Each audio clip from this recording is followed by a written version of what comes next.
জ্যোতিপ্রিয় মল্লিকরা বড়লোক হবে, এর জন্যই কি তোমরা পরিবর্তন চেয়েছিলে? যদি না চাও তৃণমূল করো, আমার আপত্তি নেই। সৌগত রায়ের বিরুদ্ধে পদ্ম ফুলে ভোট দিয়ে একবারের জন্য বলো অন্যায়ের বিরুদ্ধে, দুর্নীতির বিরুদ্ধে প্রতিবাদ করলাম।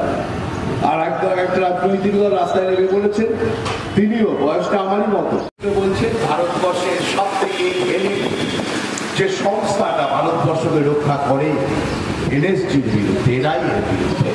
তাই চোরেদের সাথে চোরেদের নেত্রী মমতা ব্যানার্জিকে হটিয়ে বাংলাকে বাঁচাতে গেলে পদ্মফুল চিহ্নে ভোট দিয়ে বিজেপিকে জিতিয়ে দিয়ে বলতে হবে আমরা দুর্নীতির বিরুদ্ধে লড়াই করতে চাই, দুর্নীতি মুক্ত বাংলা করতে চাই। আমি তৃণমূলের ভাইদের জিজ্ঞাসা করছি, ভাই গত পরশুদিন রাত্রিবেলাও বাগুইহাটিতে তৃণমূলের একজন কর্মী খুন হয়েছে তৃণমূলের হাতে।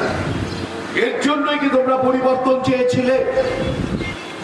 বাড়ির লোক বলেছে ও আগে খারাপ ছিল, ভালো হতে যাচ্ছিল, ওকে মেরে দেওয়া হলো।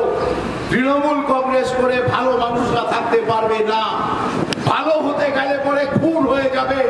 এর জন্যই কি বাংলায় তোমরা পরিবর্তন চেয়েছিলে? ভাত আমি আমার তৃণমূলের সৎ নিষ্ঠাবান ভাইদের কাছে আবেদন জানাচ্ছি, বলে দিয়ে বলতে পারি সৌগত রায় আমি দুর্নীতিগ্রস্ত, 1 লাখ পয়সার দুর্নীতি আমার বা আমার পরিবারের কারোর বিরুদ্ধে যদি প্রমাণ করতে পারেন আপনি বা আপনার দল, আমি সেই দিন রাজনীতি ছেড়ে চলে যাব সৌগত রায়।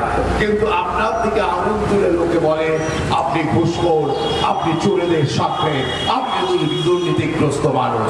তাই সৌগত রায়কে চ্যালেঞ্জ জানিয়ে যাচ্ছে, দুর্নীতির বিরুদ্ধে কথা বলতে গেলে পরে নিজের সাদা ধুতিটাকে কালো হয়ে গেছে সৌগত রায় আপনার দুর্নীতির সঙ্গে আপোষ করে।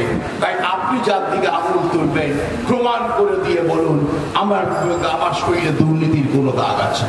যদি সাহস তাকে করে দেখান